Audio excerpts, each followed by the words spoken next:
हरे कृष्णा। आप सभी का दिन शुभ और मंगलमय हो। इससे पहले की कथा सुनने के लिए आप सभी का बहुत बहुत आभार।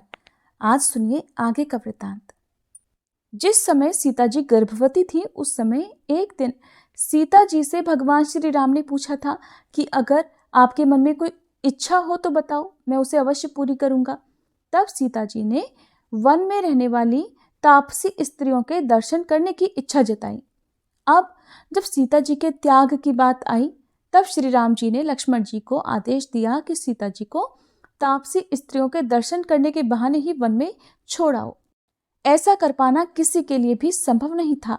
यहाँ तक कि सीता जी के त्याग की बात सुनते ही शत्रुघ्न और भरत तो मूर्छित हो गए, लेकिन अपने भ्राता श्री राम जी की हर आज्ञा का पालन करने वाले, उनकी आज्ञा का कभी उल्लंघन न करने वाले उनके भाई श्री लक्ष्मण जी ने इस आदेश का पालन किया और वे जानकी जी से कहने लगे कि माता जानकी, श्री रघुनाथ जी ने मुझे आपके महल में भेजा है, आप तापसी स्त्रियों के दर्शन करने के लिए वन में चलिए। जानकी जी बोली, श्री रघुनाथ जी के चरणों का चिंतन करने वाली ये महारानी मैथिली आज धन्य हो गई, जिसका मनोरथ पूर्ण करने के लिए स्वामी ने लक्ष्मण को भेजा है। आज मैं वन में रहने वाली सुंदरी तपस्विनियों को, जो पति को ही देवता मानती हैं, मस्तक झुकाऊंगी और वस्त्र आदि अर्पण करके उनकी पूजा करूंगी। ऐसा कहके उन्होंने सुंदर सुंदर वस्त्र, बहुमूल्य आभूषण, तरह तरह के रत्न, उज्जवल मोती, कपूर आदि सुगंधित पदार्थ और चंदन आदि सहस्त्रों प्रकार की विचित्र वस्तुएं साथ में ले ली। ये सारी चीजें दासियों के हाथों उठवाकर वे लक्ष्मण जी की ओर चली। अभी घर का चौखट वे लांघने भी नहीं पाई थी कि लड़खड़ाकर गिर पड़ी। ये एक अपशगुन था, परंतु वन में जाने की तीव्र इच्छा के कारण सीता जी ने इस पर विचार ही नहीं किया और वे अपना प्रिय कार्य करने वाले अपने देवर से बोली, वत्स, कहाँ है वो रथ जिस पर तुम मुझे ले चलोगे? लक्ष्मण ने स्वर्णमय रथ की ओर संकेत किया और जानकी जी के साथ उस पर बैठकर सुमंत्र से बोले, चलाओ घोड़ों को। इसी समय सीता जी का दाहिना नेत्र फड़क उठा, जो आने वाले दुख की सूचना देने वाला था। साथ ही पुण्यमय पक्षी विपरीत दिशा से होकर जाने लगे। ये सब अपशकुन देखकर जानकी जी ने अपने देवर से कहा कि वत्स, मैं तो तपस्विनियों के दर्शन की इच्छा से यात्रा करना चाहती हूँ, फिर भी ये दुख देने वाले अपशकुन कैसे होने लगे? श्री राम का, भरत का और तुम्हारे छोटे भाई शत्रुघ्न का कल्याण हो, उनकी प्रजा में सर्वत्र शांति रहे, कहीं कोई विप्लव, कोई उपद्रव न हो। जानकी जी को ऐसी बातें करते देख लक्ष्मण कुछ बोल नहीं सके। आंसुओं से उनका गला भर आया। इसी प्रकार आगे जाकर सीता जी ने फिर देखा, बहुत से मृग बाईं ओर से घूमकर निकले जा रहे हैं। वे भारी दुख की सूचना देने वाले थे। उन्हें देखकर जानकी जी फिर कहने लगी, आज ये मृग जो मेरी बाईं ओर से निकल रहे हैं वो तो ठीक ही है। श्री राम जी के चरणों को छोड़कर अन्यत्र जाने वाली सीता के लिए ऐसा होना उचित ही तो है। नारियों का सबसे बड़ा धर्म है अपने स्वामी के चरणों का पूजन। उसी को छोड़कर मैं कहीं और जा रही हूँ, इसलिए मेरे लिए जो दंड मिले उचित ही होगा। इसी प्रकार रास्ते में परमार्थिक विचार करती हुई देवी जानकी ने गंगा जी को देखा, जिनके पवित्र तट पर मुनियों का समुदाय निवास करता है, जिनके जल कणों का स्पर्श होते ही राशि राशि महापातक पलायन कर जाते हैं। उन्हें वहां चारों ओर अपने रहने लायक कोई स्थान नहीं दिखाई देता। गंगा जी के किनारे पहुंचकर लक्ष्मण जी ने रथ पर बैठी हुई सीता जी से आंसू बहाते हुए कहा, भाभी चलो, लहरों से भरी गंगा को पार करो। सीता जी देवर की बात मानकर तुरंत रथ से उतर गईं और इसके बाद नाव से गंगा जी के पार होकर लक्ष्मण जी जानकी जी को साथ लेकर वन में चल दिए।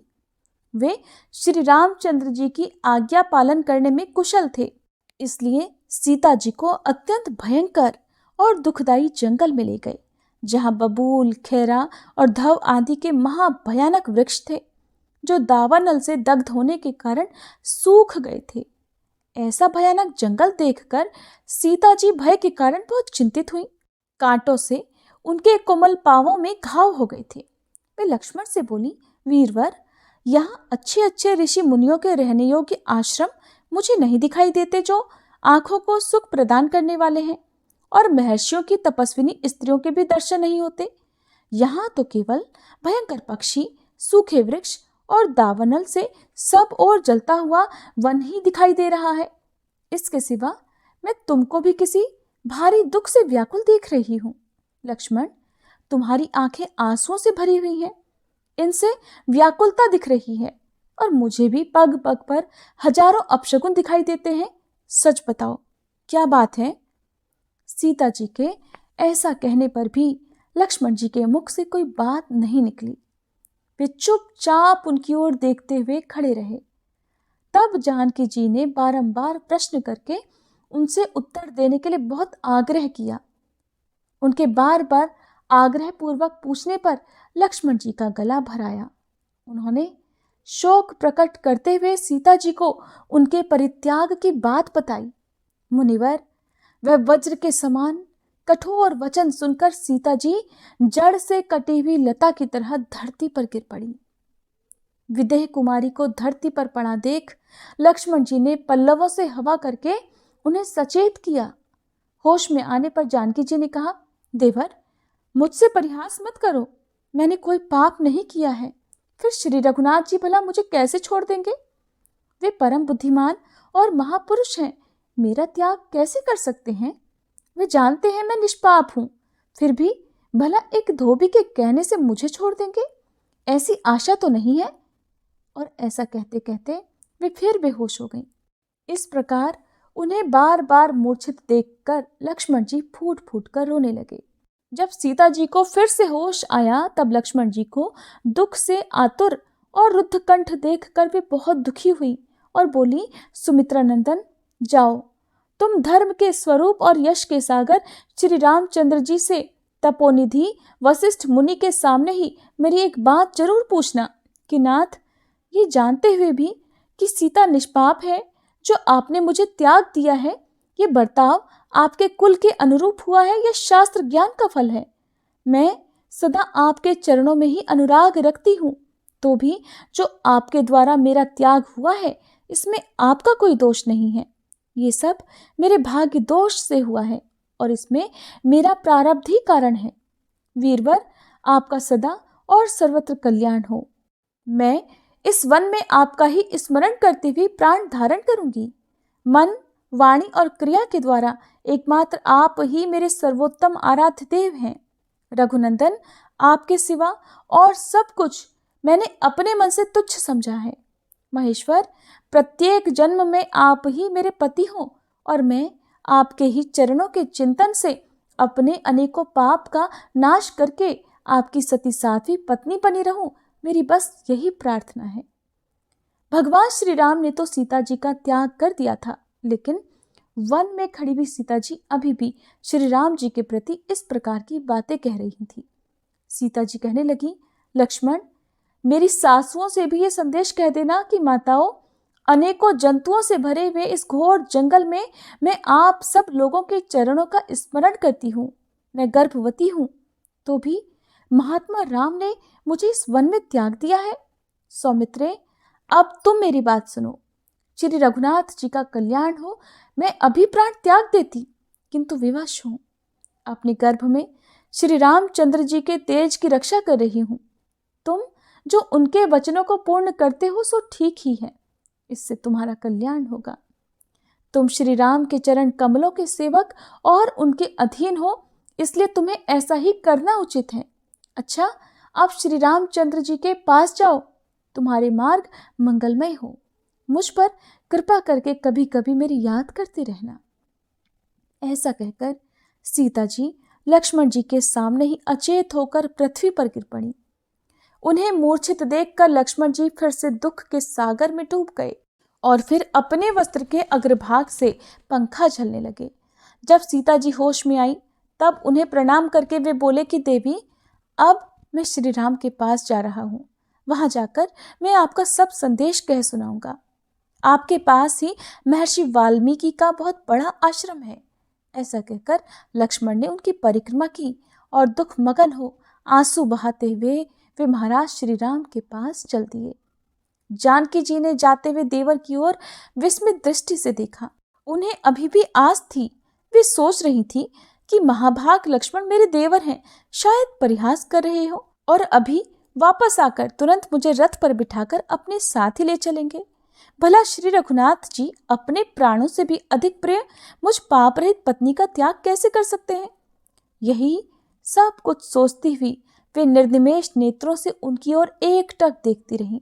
किंतु जब लक्ष्मण जी गंगा जी के उस पार चले गए तब उन्हें पूरी तरह विश्वास हो गया कि सचमुच ही मैं त्याग दी गई हूँ। अब मेरे प्राण बचेंगे या नहीं, इस संशय में पड़कर वे धरती पर गिर पड़ी और फिर तुरंत ही मूर्छित हो गई। उस समय हंस अपने पंखों से जल लाकर सीता जी के शरीर पर सब ओर से छिड़कने लगे। फूलों की सुगंध लिए मंद मंद वायु चलने लगी और हाथी भी अपनी सूंडों में जल लेकर वहां आकर चारों ओर खड़े हो गए, मानो धूली से भरे हुए सीता जी के शरीर को धोने के लिए आए हों। इसी समय सीता जी होश में आई और बारंबार राम राम के रट लगाती हुई बड़े दुख से रोने लगी, विलाप करने लगी। हा राम, हा दीनबंधो, हा करुणा निधे, बिना अपराध के ही क्यों मुझे इस वन में त्याग रहे हो? इस प्रकार की बहुत सी बातें कहती हुई वे बार बार विलाप करने लगी और इधर उधर देखती हुई रह रहकर मूर्छित हो जाती थी। उस समय भगवान वाल्मीकि शिष्यों के साथ वन में गए थे। वहां उन्हें करुणाजनक स्वर में विलाप और रोने की आवाज सुनाई पड़ी। तब वे शिष्यों से बोले, वन के भीतर जाकर देखो तो सही, इस महाघोर जंगल में कौन रो रहा है? उसका स्वर दुख से भरा हुआ लग रहा है। मुनि के भेजने पर वे शिष्य उस स्थान पर गए जहां जानकी जी राम राम की पुकार मचाती हुई आंसुओं में डूब रही थी। उन्हें देखकर वे शिष्य उत्कंठावश वाल्मीकि मुनि के पास लौट गए। उनकी बातें सुनकर फिर मुनि खुद ही उस स्थान पर गए। पतिव्रता जानकी ने देखा एक महर्षि आ रहे हैं जो तपस्या के पुंज जान पड़ते हैं। उन्हें देखकर सीता जी ने हाथ जोड़कर कहा, व्रत के सागर और वेदों के साक्षात स्वरूप महर्षि को नमस्कार है। उनके ऐसा कहने पर महर्षि ने आशीर्वाद के द्वारा उन्हें प्रसन्न करते हुए कहा, बेटी, अपने पति के साथ चिरकाल तक जीवित रहो। तुम्हें 2 सुंदर पुत्र प्राप्त हों। बताओ तुम कौन हो और इस भयंकर वन में क्यों आई हो और ऐसी दुख से आतुर क्यों हो रही हो? सब कुछ बताओ जिससे मैं तुम्हारे दुख का कारण जान सकूं। तब श्री रघुनाथ जी की पत्नी सीता जी एक लंबी सांस भरकर कांपती हुई करुणामयी वाणी में बोली, महर्षि, मुझे श्री रघुनाथ जी की सेविका समझिए। मैं बिना अपराध के ही त्याग दी गई हूँ। इसका कारण क्या है ये मैं बिल्कुल नहीं जानती।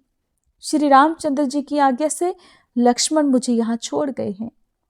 वाल्मीकि जी बोले, विदेह कुमारी, मुझे अपने पिता का गुरु समझो। मेरा नाम वाल्मीकि है। अब तुम दुख मत करो, मेरे आश्रम पर आओ। पतिव्रते, तुम यही जानो कि दूसरे स्थान पर बना हुआ मेरे पिता का ही ये घर है। सती सीता का मुख शोक के आंसुओं से भीगा हुआ था और मुनि का सांत्वनापूर्ण वचन सुनकर उन्हें कुछ सुख मिला। उनके नेत्रों में इस समय भी दुख के आंसू छलक रहे थे। वाल्मीकि जी उन्हें आश्वासन देकर तापसी स्त्रियों से भरे हुए अपने पवित्र आश्रम पर ले गए। सीता जी महर्षि के पीछे पीछे गई और वे मुनि समुदाय से भरे हुए अपने आश्रम पर पहुंचकर तापसियों से बोले, अपने आश्रम पर जानकी आई हैं, उनका स्वागत करो। महामना सीता ने सब तपस्विनियों को प्रणाम किया और उन्होंने भी प्रसन्न होकर उन्हें छाती से लगाया। तपोनिधि वाल्मीकि ने अपने शिष्यों से कहा कि तुम जानकी के लिए एक सुंदर कुटी तैयार करो। आज्ञा पाकर उन्होंने पत्तों और लकड़ियों के द्वारा एक सुंदर कुटी का निर्माण किया और पतिव्रता जानकी उसी में रहने लगी। वे वाल्मीकि मुनि की सेवा करती हुई फलाहार करके रहती थीं और मन तथा वाणी से निरंतर राम मंत्र का जप करती हुई दिन बिताया करती थी। समय आने पर उन्होंने 2 सुंदर पुत्रों को जन्म दिया जो आकृति में श्री रामचंद्र जी के समान तथा अश्विनी कुमारों की तरह मनोहर थे। जानकी के पुत्र होने का समाचार सुनकर मुनि को बड़ी प्रसन्नता हुई। वे मंत्र वेताओं में श्रेष्ठ थे, इसलिए उन बालकों के जातकर्म आदि संस्कार भी उन्होंने ही संपन्न किए। महर्षि वाल्मीकि ने उन बालकों के संस्कार संबंधी सभी कर्म कुशों और उनके लवों अर्थात टुकड़ों द्वारा ही किए थे। इसलिए उन्हीं के नाम पर उन दोनों का नाम क्रमशः कुश और लव रखा गया। जिस समय उन शुद्धात्मा महर्षि ने पुत्रों का मंगल कार्य संपन्न किया, उस समय सीता जी का हृदय आनंद से भर गया। उनके मुख और नेत्र प्रसन्नता से खिल उठे। उसी दिन लवणासुर को मारकर शत्रुघ्न जी भी अपने थोड़े से सैनिकों के साथ वाल्मीकि मुनि के सुंदर आश्रम पर रात में आए थे। उस समय वाल्मीकि जी ने उन्हें सिखा दिया कि तुम श्री रघुनाथ जी को जानकी के पुत्र होने की बात मत बताना, मैं ही उनके सामने सारा वृतांत कहूंगा।